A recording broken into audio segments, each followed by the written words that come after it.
Баршаңызға қайырлы күн достар, каналыма қош келдіңіздер.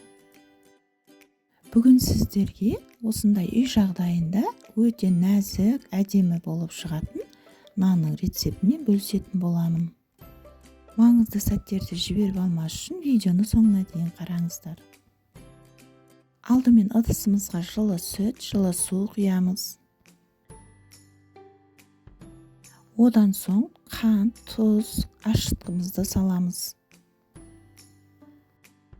Мен қажетті заттардың барлығын описание бөліміне жазып кетемін. Осы атауы тұрған жерді бассаңыздар, описание бөлімі бірден шығады. Одан соң аз мөлшерде сұйық май құйып жақсылап араластырамыз.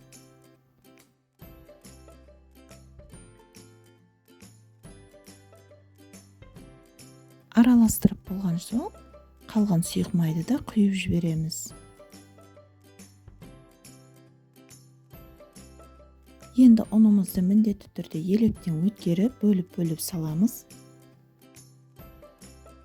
Ұнымыздың бір бөлігін салып, енді осылай жақсылап араластырамыз. Қасықпен араластырсаңыз да болады.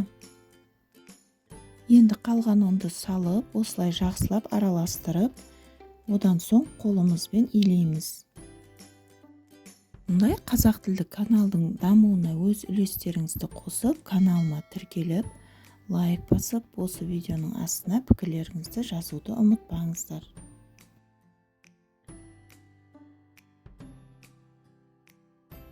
Қамырымыз өте жұмсақ болып иленеді.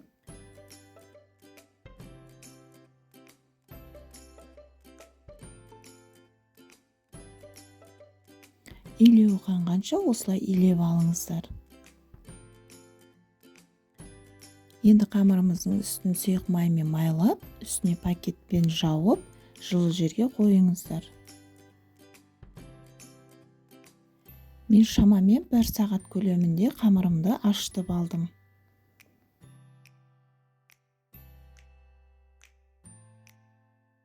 Мінекей қамырымыз өте әдемі болып ашып шықты.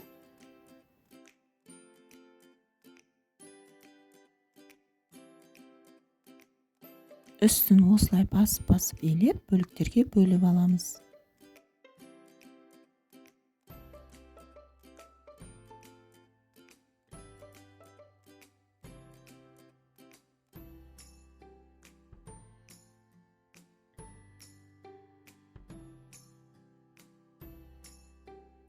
Енді әр бөлікті осылай қолымызбен жұқартып аламыз.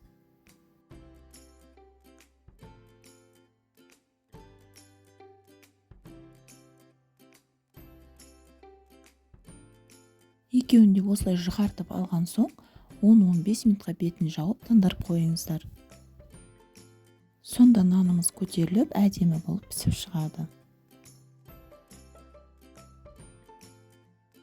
Енді осылай жұқартып алған соң арнайы құралмен басып шығыңыздар. Егер бұндай құралыңыз жоқ болса, вилканың көмегімен жасасаңыз да болады. Енді қызып тұрған пеште 250 градуста 10-15 минут пісіріп аламыз. Мінекей нанымыз пісіп шықты. Енді үстіне сары майды осылай жағып шығамыз.